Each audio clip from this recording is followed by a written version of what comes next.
And what's going on? Just Hoop Talk Network. You're with Justin Henry, Will Thompson, and Er, today we got to catch up, Will. It's been a minute. We got a few things to I- talk about and cover, man. yeah, man. It's things are winding down. Things are getting interesting. Teams are kind of starting to separate, and teams are starting to fall off. So this is the best time of the year for us, man. We got a lot to talk about today. Man, playoff races are heating up. We're seeing the trade deadline just happen. So we're seeing a lot of teams kind of make that last push for making playoff seeding or even championship runs. And we got to talk about it, especially one team in particular. But before we really get into everything else, make sure you like, subscribe, and share the channel. We're a growing network. We got awesome shows on the way for you guys. We got the box out there on Thursdays. Our show comes on different times during the week. And, we're really trying to provide best content we can, including stats. And as Will gets organized on that side, you better hit that like button. So let's get into it, man, because we got a lot of interesting scenarios, not just with the NBA, obviously, but with the NCAA going on too. And I'm gonna wait for Will to get back, but as I'm setting this thing up, we have a lot to talk about. The trade deadline happened, so people have changed roles. We got KD out arguing with Michael Rappaport, so we Yeah, definitely got to get into that. And then we're seeing a lot of injuries too, man. We talked about this COVID season being potentially a injury plagued season. So right now, we also need to talk about some of the injuries and what these teams are doing.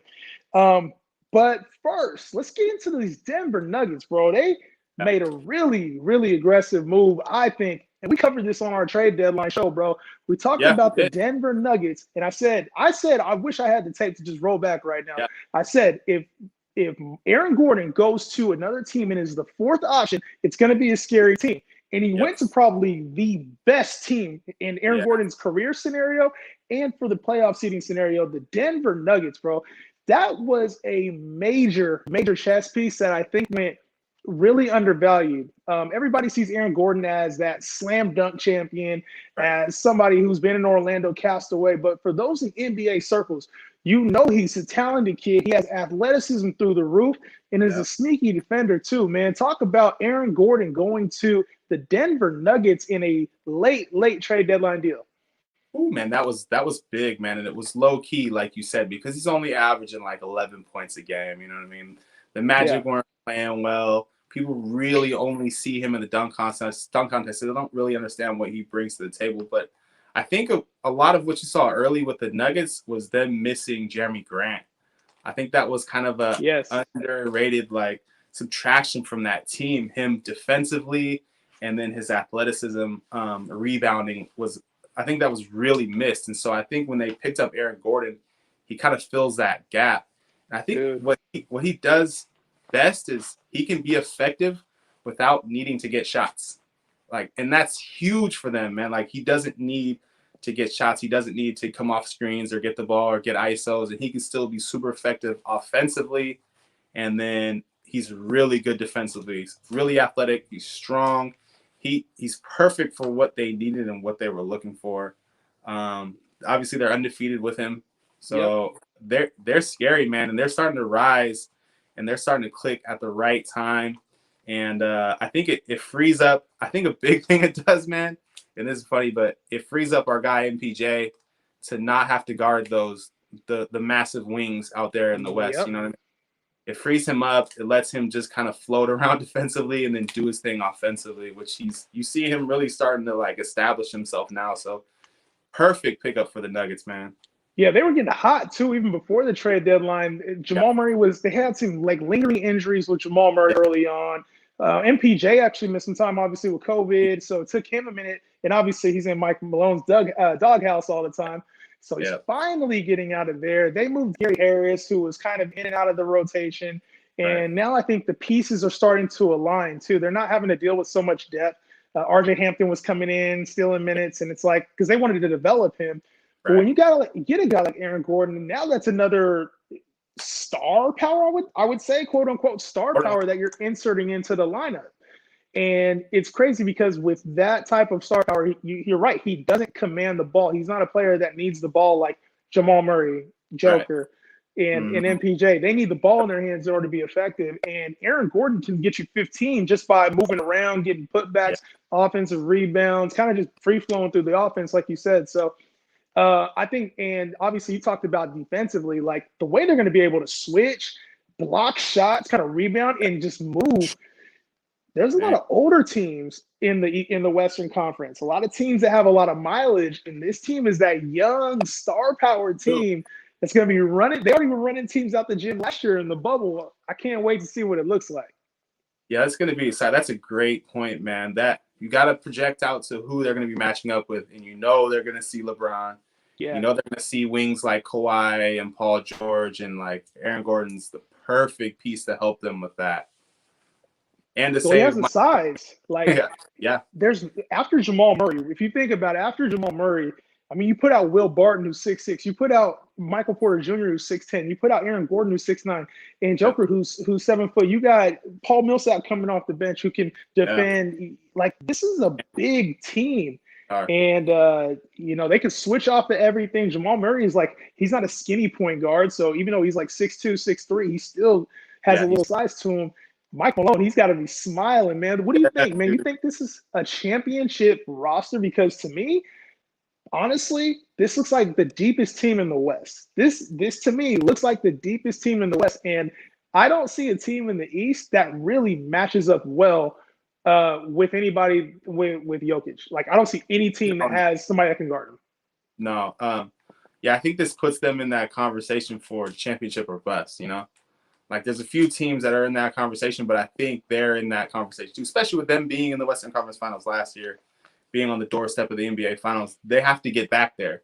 So, I mean, if they run into a team like the Lakers and they lose in the 7-game series, we're not going to look at the Nuggets like they're failures, right? But I think that's where they should be, and that's where they have to be this year, especially with some upgrades.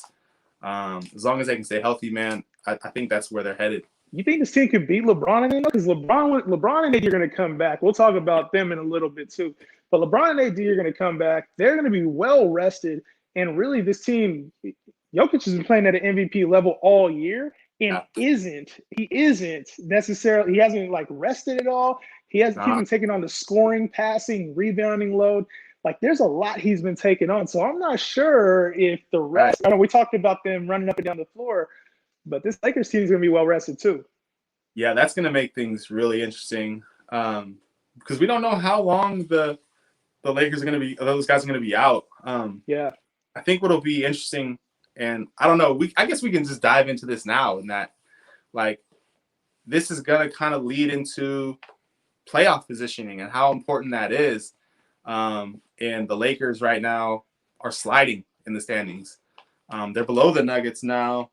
Yeah. They are a half a game back, but I mean, another game behind Portland for the 6th spot, and Dallas is coming up quick, bro. They're close to being that 7th seed in the West, the Los Angeles Lakers, which puts them in the play-in tournament. Ooh. That's crazy, man. And they're 3 games away from that, and no sign of LeBron coming back, AD coming back anytime soon. It's going to get interesting in the West, man. Playoff seeding is going to be key. We talked about it earlier in the year with the bubble situation. Seeding doesn't necessarily matter, but if you fall into the play-in games, that gets interesting, man. Yeah, this Laker team. First, shout out our guy Beanie Car Sports, man. He's in there on the chat with us, man. You guys, if you're in the chat and you got some feedback, let us know. We're live right now, so we'll answer any questions you have or any predictions. We'll talk about them too. But this Laker team, man, it's interesting to me because they're not a team to me that, like, even if they got in the 8 seed or 7 seed, like, you have to, worry about it. The part that worries me more is having to go on the road to a team that is well-oiled. Like, the Jazz have not missed a beat all year. The Suns have not missed a beat all year. The Lakers have been up and down just recently, and they're obviously, like, the bench is getting more PT right now, right? So you're getting guys like Taylor Horton Tucker, Kuzma, more minutes, so they're getting more experience. But the reason they're going to be in trouble is because now you got to go play a Denver who is hot, who hasn't missed a beat, and LeBron is going to be and AD are going to be in ramp-up mode, right? So as those guys are in ramp-up mode, I think they're the better they would have the better talent on the team. And obviously LeBron, you never know. Yeah. But matching up against a hot team is kind of scary. We saw that last year for the Clippers. It's like when the timing ain't right, sometimes that's your worst enemy. Right. I think another thing too is think about their first round matchup, man. Like, I don't think you want to play the Jazz in the first round and then have to turn around and play the Clippers and then have to turn around and play the Nuggets. That's tough, man. That's really tough. That's just asking a lot. Because that's going to be a deep series, man. You play the Jazz in the first round, you're not sweeping the Jazz. But if you're in the top position, you might, win in 4, win in 5 in the first round, but you're going to be in some dogfights the whole way through. So, yeah, if you drop down low in the standings right now, that could be scary for a team. Yeah, and especially, because you get some of those hungrier teams down below. I mean, the Sacramento Kings are down there fighting for a spot. They may get in. You got some of those other teams when you're talking like Portland has kind of been up and down. The Mavs are riding a little high right now. And even like the Golden State Warriors, that's a team that's obviously they've been fighting with injuries, but you got Steph Curry, you got a chance in any game. Yep.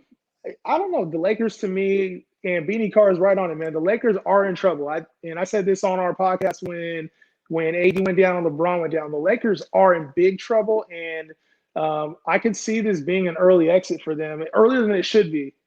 It would not surprise me at this point. Who do you think would be the team, like, just curious, who do you think the team, like, if they got matched up against the Jazz, are you worried? Or if they got matched up against the Suns, are you worried? Like, what's the team you're like, they cannot match up against them and they're going home? Like Portland, I think they handle. Like, they handle Portland. Yeah, Honestly, I think they handle the Clippers. Like, I think they handle them. Yeah, I would say probably the Jazz. I don't think any of those teams are going to necessarily beat the Lakers, but I think if they match up with a team like the Jazz in the first round, that's going to set the Lakers up for a really tough run, man. Like, it really is, man. And then they run into the Suns in the second round. And like the Jazz, man, the Jazz really ain't even all that. Like, to me, I think the Jazz are just average. You know what I'm saying? Like, I don't really think that the Jazz are even that, even though they're the number one team, I think, in the league, or at least in the West. They to me, they're not that scary, If the Lakers are 8 and the Jazz are 1, I'm taking the Lakers. But I think I would think it's going to be like a 6-game series, though. LeBron probably trying to add to his legacy, the only 8 seed to ever upset a number 1. Exactly. Add another one to the thing, man. I think that sets them up, man, for a tough run, though. Yeah, because then you're going against them, Nuggets, Clippers, Suns. Like, you have to play 2 of the 3 or 3 of the 3 in order to get there. Right. Yikes. Yeah. So, speaking of teams making a run, the Atlanta Hawks are doing some damage in the East after a coaching change. Obviously, they canned Lloyd out there, but now they got Nate McMillan. Nate McMillan's come in and running the show, and these guys they're playing the basketball that we thought they would play at the beginning of the year. Yeah. They're playing at an elite level, top 5 team in the East right now. What are your thoughts on the Atlanta Hawks after this coaching change? Yeah, I think I heard Clint Capella talking about it. He said it was a wake-up call for the team, man. Like, I think they kind of were, we got talent. We'll be all right. We're good. Wait till our guys come back, this and that, and didn't really have that sense of urgency. And I think a coach getting fired lets you as a player know that, like, okay, management is serious about winning. We got to step up, because the coach is first, and then players start getting traded after that. You know what I mean? Yeah. So I think that was a big wake-up call. I think a different voice, I'm sure, had a lot to do with it. But I also think Bogdanovic coming back is a huge piece for them, man. He's been big for them on this run. He wasn't healthy early in the year, and now that he's back, and they still have some guys out, and they're still able to win some games. John Collins is out, Cam Reddish is out, and DeAndre Hunter. I was looking at that team, like, that team is deep. I remember why we picked them early in the year to be at the top of the East. Like, they have a whole damn near starting lineup just sitting on the bench injured. I'm like, damn, they are deep, man. So, and then Lou Will now coming off the bench. Lou Will, Lemon Pepper Lou is back in ATL. Ready to go get some wings, man. And you look at the depth of that team, dude, and that's the reason. Like, that's the reason we obviously picked them to do what they needed to do.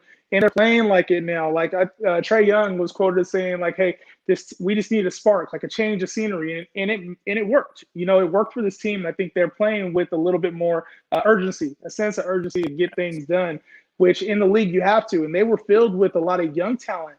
So maybe they got hit in the mouth and didn't know how to combat it, or the expectations were there. I'm sure that locker room was talking about playoffs early in the year. These guys hadn't touched Yeah, playoffs, not even close. Yeah. So now they're getting their guys back. They're starting to get, well, like you said, they're not even fully healthy yet. They're starting to get some of those vets back. Danilo Gallinari's playing at a really good level right now. Capella's playing at a good level.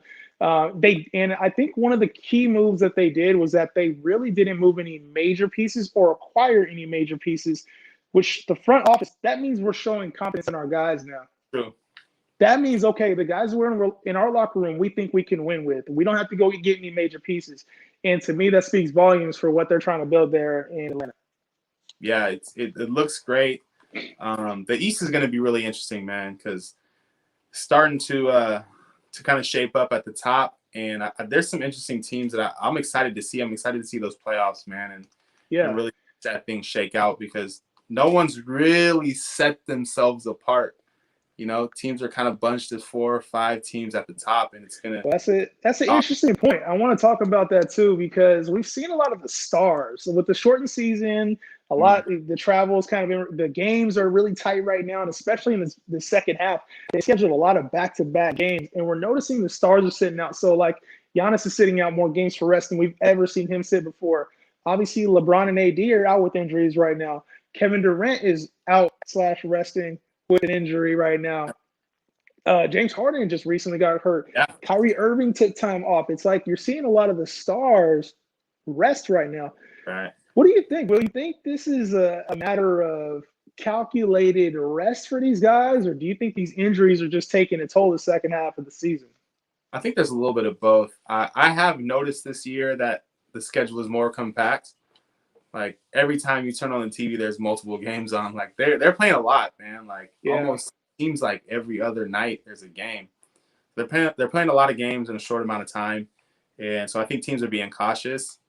I think now if I remember correctly, they are doing a bubble for the playoffs, right?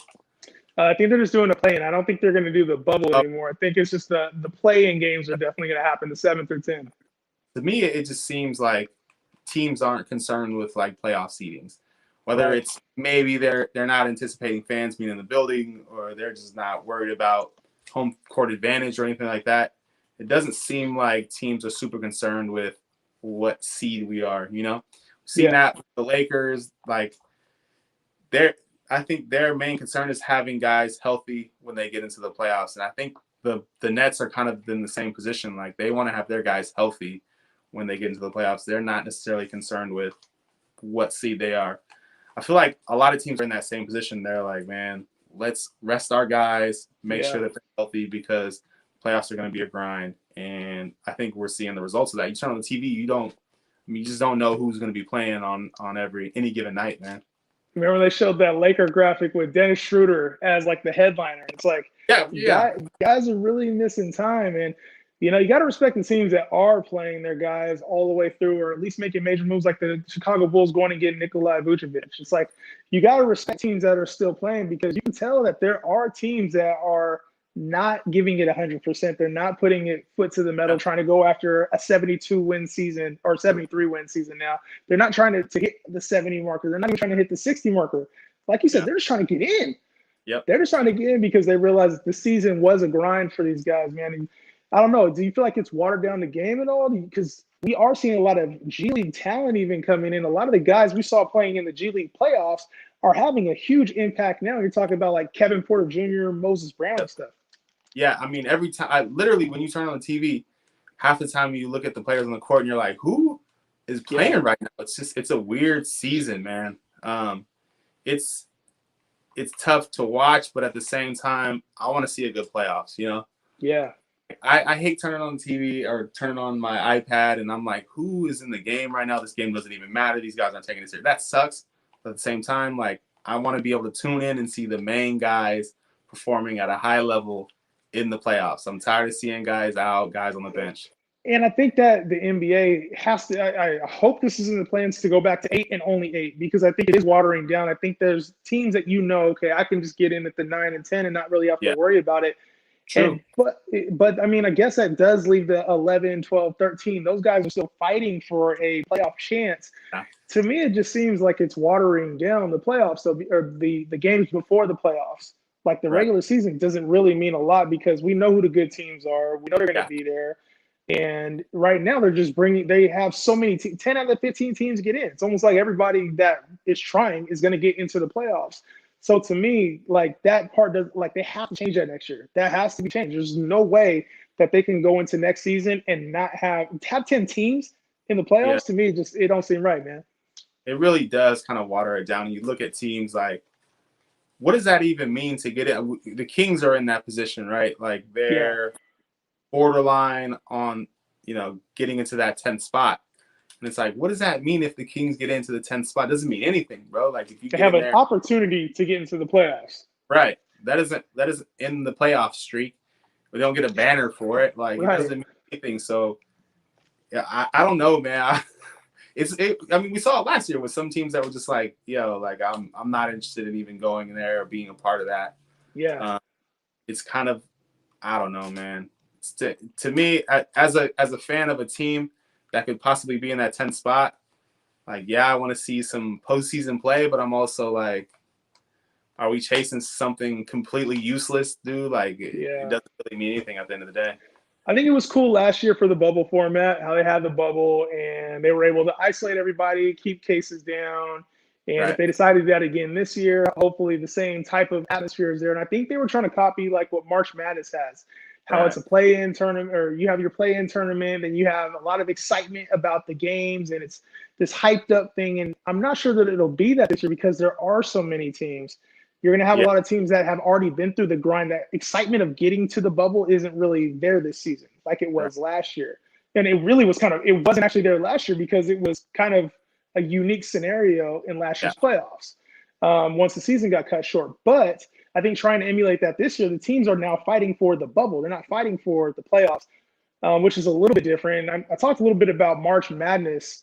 Let's talk about that a little bit too, because this March Madness has been a little bit different than others. You see Baylor winning the national championship. Yep. What are your thoughts on Baylor taking this and just kind of this tournament in general, a little bit of parity? Yeah, I mean, it's good to see older teams with vet players kind of establishing themselves and getting back to, I guess, what college basketball used to be. I don't know if Baylor has any one and dones. There aren't any that I know of. I don't think there's any top 10 picks on Baylor right now. Maybe there are. Maybe after tonight's game there will be. But it's good to see just kind of traditional college players kind of stepping to the forefront. This was an interesting tournament because the Blue Bloods weren't there. The Kentuckys, the Dukes, North Carolinas, the Hall of Fame all-time great coaches Tom Izzo with Michigan State. They weren't there. They weren't involved. And that made this tournament unique and interesting. And I think it's going to be a trend moving forward, man. Look at the projected class coming in next year. Look at how many kids are going to the G League and being a part of the Ignite program. That's going to water down the college game a lot. It's going to take away from those one and done guys who can come in and take over. And we saw these guys. We saw these guys, 4 guys that are going to go in the top round now. So that's 4 out of 30 picks. And we already got Imani Bates is going there now, probably top prospect from next year's high school recruiting class is going to be going to the G League. Like, this is a legit opportunity to play in front of professionals. And you see that the tournament really doesn't even have the same value because these guys aren't playing against necessarily the best teams at the end of the tournament. Sometimes it's like luck of the draw. You get a UCLA number 11 seed playing in the Final Four. I mean, you see Jalen Suggs hit a crazy shot, and it's like that really – he didn't have the game that just, like, elevated his stock, right? But we saw Jalen Green. We saw Jonathan Kuminga go down, and people are like, oh, shit, these guys are real. Like, there's real talent there. So I think you're hitting that right on the head, dude, and that there is going to be a huge change in that. Yeah, it's unfortunately for the game. I think – and I was thinking about this the other day, like, the NCAA has to – acknowledge the fact that they're going to be losing a lot of talent to the G League and a lot of guys just going pro. Even if it's not the G League, they're going to go to Australia. They're going to do the LaMelo Ball thing, or they're going to go to whatever country where they're going to get paid, where they can make money. And so the NCAA really has to sit down and they have to think about it and they have to look at, they're $1 billion company, man. Like, if you're not paying your employees, the people that are making you money, they're gonna go elsewhere, bro. Like they're not gonna keep just showing up just because they love college basketball, man. Like less and less top talent are gonna start not coming to the NCAA. It's gonna water down the product. They're not gonna get as much money. They're not gonna get as much viewership, not as many sponsorships, and it's gonna hurt their pockets. So they have to really start looking at. They gotta start paying these players, man. They gotta start giving them some kind of stipends or some kind of something to get these guys into these big schools. They do, and they got to keep them there. They got to give them a reason to stay, like a reason to do something. Like you see, obviously Roy Williams is retiring. You know, that's a great illustrious career. Obviously, Roy Williams, one of the most respected coaches in NBA history.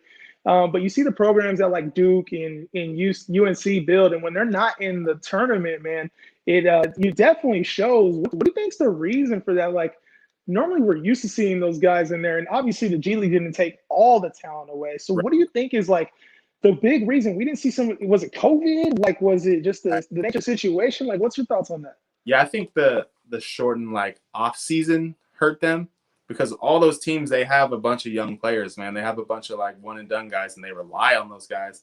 And if they weren't able to bring them in earlier in the season, get them kind of, used to being college basketball players, you know what I mean? Like they had a huge disadvantage to the players who had already been playing, who had already been through everything, and that knew what to expect coming into the season. And a lot of these young guys, they didn't know what to expect, and they looked terrible, man. Like Kentucky looked awful this year, and they were such a young team.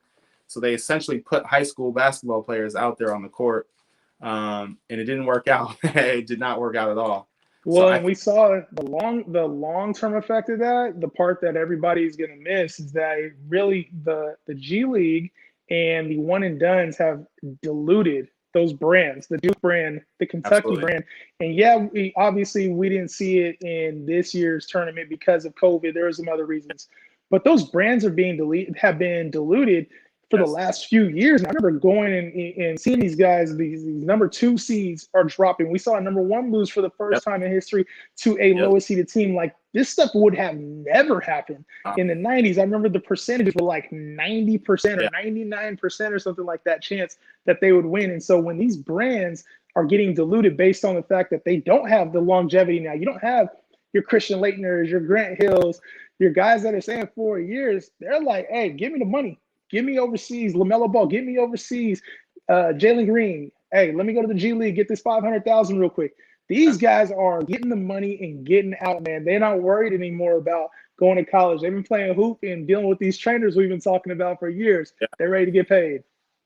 Yeah, I mean, I think you kind of saw it this year. There was some big time players this year. I think some guys that got attention. Cade Cunningham at times was a well-known player, but there was no Zion this year. There was no Anthony Davis. There was no like household name. I don't know if anybody, any kind of common regular fan, could tell you a big-time college basketball player coming out of college basketball this year. It's just not there, man. A lot of it is because the top talent is just not going to college anymore, and it's kind of a scary thing, man. If I was associated with a school or in the NCAA, I would be definitely concerned.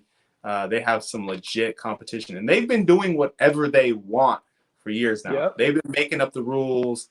They've been not paying players, kicking guys out, giving guys extra years, doing all this crazy stuff for years, and now they have legit competition.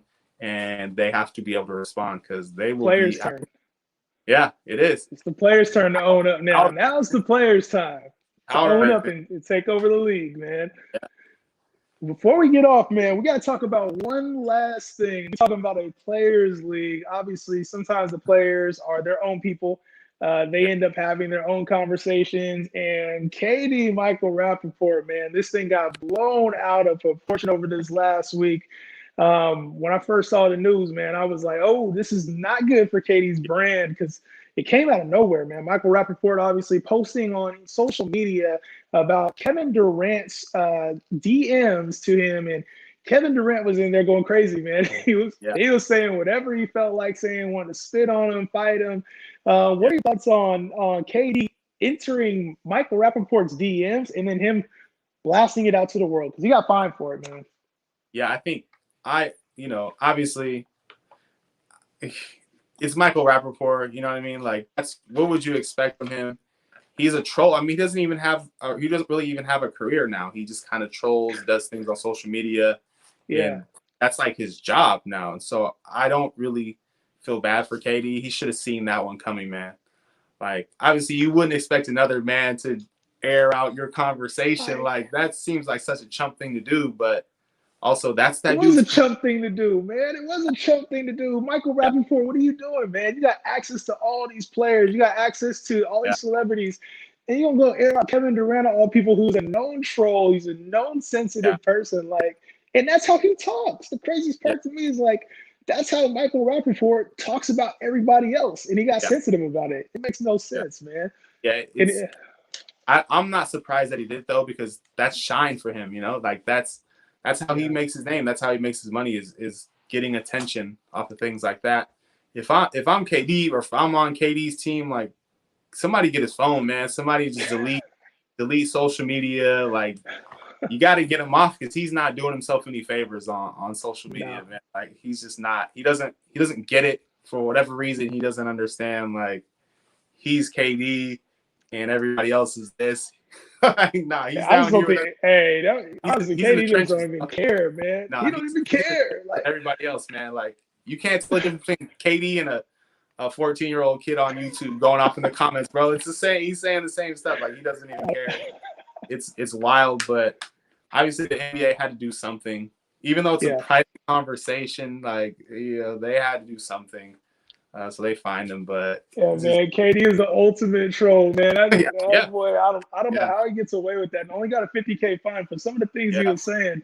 To be honest, it came off as they were joking to me. Like, I really didn't think, like, I was like, okay, they're just being really vulgar with joking, but who knows, bro? It seemed to me, and a lot of people are saying this, either KD is really crazy or Rappaport deleted some of his messages that were going back and forth.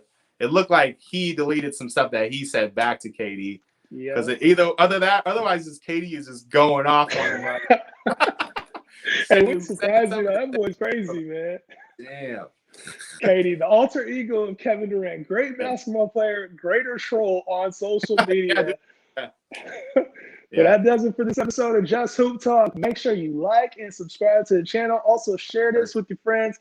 Let them debate us in the comments, man. We're always in the comments, and you guys always post great comments, great feedback for us. We love it.